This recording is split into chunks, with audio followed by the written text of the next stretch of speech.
Hello, my loves. Just wanted to read something to you today that I wrote. It's from my life, another life story. It's entitled "He Wouldn't Let Me Go," choking me. When God has a calling on your life, you can face the devil himself and still be standing in the end. I've been choked where I almost died. All I could do was pray. It was done because I wouldn't let him have sex with me. Even after he choked me, the devil popped out of his face at me. He was a really dark skinned looking guy.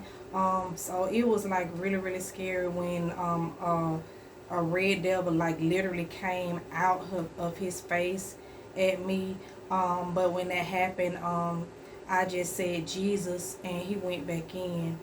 Um, and when he finished choking me, um, well, actually, that was after he had finished choking me, and I was like trying to calm him down so he wouldn't hurt me anymore. So it was like he had went in the bathroom when I was in there too, and I was telling him it's okay, and then he was just sitting there. He was breathing like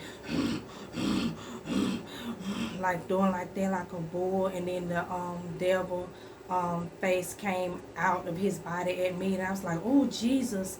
And then he went back in, and then he threw an angel, my angel, and this crystal real tall like crystal vase that I had that he know I love because I love angels. But after that it calmed down. um so it was like the most horrifying thing ever. um but before he choked me, he was like trying to get me to have sex with him, and I was saying no. And so he poured beer on me, and then he started choking me, and I couldn't breathe. And to myself I was just praying to Jesus, because I knew if I tried to fight back that I would die. And I had my son in the other room. He was sleeping, and I didn't want anything to happen to him. um, my son was in elementary school at the time. But going through that gave me the strength to where I wasn't afraid any longer. And he had been doing so much to me. Um, he had moved in my house on me, and was putting like air conditioning units and all kind of stuff. And he moved like other people in his family in the house with me. Um, um, and him and my son, but it was my apartment. And I was just so afraid of him. Um, but I was determined to get him out of my house. So after he had choked me and stuff, so it took me like days to get him out, but he didn't do anything else. Within those days, I just kept telling him he had to go. So just one day, me and my son, and I had one of my son's friends that was sitting there with me, a little boy and his mom, and we was there. We just kept saying, "You gotta go, you gotta go," and he was like, doing the fake crying and apologizing and stuff like that. And my son was like, "You gotta go," and so he finally left. Um, Even after going through that, I still end up in another relationship, but it wasn't right after. It was like a long time after, where where people just like was cheating. He was just cheating on me and stuff like that. So now I'm no longer in a relationship, but I also know that mostly everybody I've been with was sent to me in a plot to take me out. I'm just thankful that I was able to survive.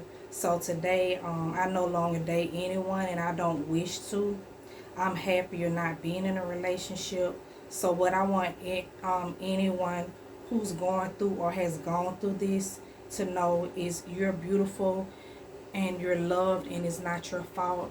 and try to do whatever you can to get out of a situation like that. And just know that you're loved and God does love you, and keep praying.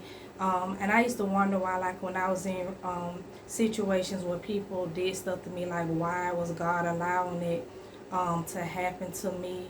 Um, but I still never stopped praying. Even like when they were doing stuff to me, I was still praying to God while they was doing stuff to me. I would have to go through stuff with Him to where He made me have sex with Him all night long and stuff like that. And people wanted to talk about me and make it seem like I was being hoish, and it wasn't that I was being hoish. People was making me do things. But I just wanted to put my story out there because in hopes that it will help somebody else to know that you can get out of it. You just have to get to the point to where it's like it's either it's gonna be me or it's gonna be them, you know. And so I had came to the point to where I feel like it didn't matter if I lost my life trying to get out. I just wanted to get out of that situation. So thank you all so much for listening, and I hope you all had a happy holiday. God bless you all. Please like, share, and subscribe. Have a blessed night.